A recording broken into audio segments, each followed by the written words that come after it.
Hello friends, मैं हूं स्वाति पांडे और आज हम लोग देखने वाले हैं हिंदी पद्यांश को। देखिए, आप जितना ज़्यादा प्रश्नों का अभ्यास करेंगे आपकी तैयारी उतनी ही बेहतरीन होगी।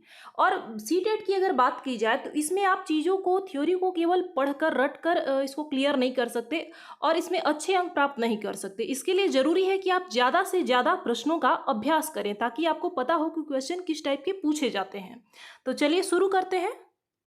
देखिए, यहाँ पे एक पद्यांश है जो कि सीटेट में पूछा गया था। नहीं झुका करते जो दुनिया से करने को समझौता, ऊंचे से ऊंचे सपनों को देते रहते जो न्योता, दूर देखती जिनकी पैनी भविष्यतम का तम तीर, मैं हूं उनके साथ खड़ी जो सीधी रखते अपनी रीढ़।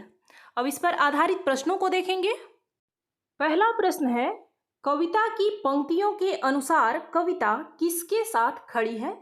ऑप्शन ए है जो स्वाभिमानी, साहसी और निर्भीक हैं। बी है जो केवल सपनों में खोए रहते हैं। सी है जो उजाला फैलाते हैं और डी है जो समझौता करके शांति फैलाते हैं।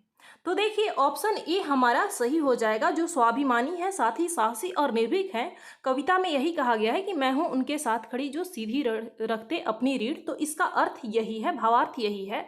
तो इसके लिए आपको भावार्थ समझना ज़्यादा जरूरी है। ये तीनों बाकी के ऑप्शन हमारे गलत हो जाएंगे। आगे देखेंगे। दूसरा है, व्यक्ति की दृष्टि कैसी होनी चाहिए? ऑप्शन ए है अंधकार को चीरने वाली। बी है दूर की चीजों को साफ साफ देखने वाली। सी है दूरदर्शिता से लैस और डी है भविष्य का अंधेरा दूर करने वाली।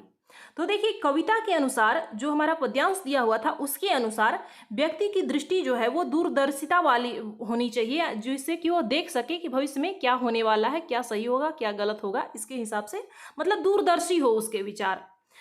आगे देखेंगे। तीसरा प्रश्न है, ऊंचे से ऊंचे सपनों को निमंत्रण देने का भाव है। ऑप्शन ए है ऊंचे सपनों को आमंत्रित करना। बी है उच्च कोटि के स्वप्न देखना और उन्हें साकार करने का प्रयास करना। सी है स्वप्नशील रहना और डी है सपनों को आमंत्रित करना।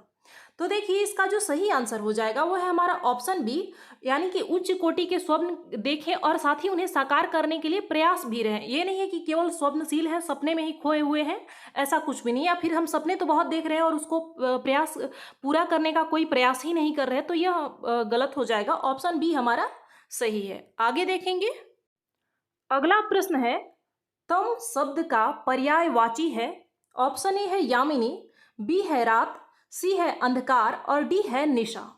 तो देखिए, इसका जो सही आंसर हो जाएगा वो है हमारा ऑप्शन सी, अंधकार। तम और अंधकार जो है वो पर्यायवाची शब्द है और बाकी यामिनी, रात और निशा जो है ये तीनों आपस में पर्यायवाची हैं। रात को ही निशा कहते हैं, निशा को ही रात्रि भी कह सकते हैं, लेकिन तम और अंधकार जो है वो पर्यायवाची शब्द है। तो याद रखेंगे। आगे देखेंगे। अगला प्रश्न है, नहीं झुका करते जो दुनिया से, पंक्ति में किसके सामने न झुकने की बात की गई है? ऑप्शन ए है विषम परिस्थितियों और अन्याय के सामने। बी है दुनिया के सभी देशों के सामने। सी है अन्यायी राजाओं के सामने और डी है दुनिया के व्यक्तियों के सामने। तो देखिए, इसका जो सही आंसर हो जाएगा वो है हमारा ऑप्शन ए, विषम परिस्थितियों और अन्याय के सामने नहीं झुकने की बात कविता में की गई है। ऐसा कहीं भी नहीं आया कि दुनिया के सामने या दुनिया के सभी देशों के सामने नहीं झुकना है या फिर अन्यायी राजाओं के सामने नहीं झुकना है या फिर दुनिया के व्यक्तियों के सामने नहीं झुकना है।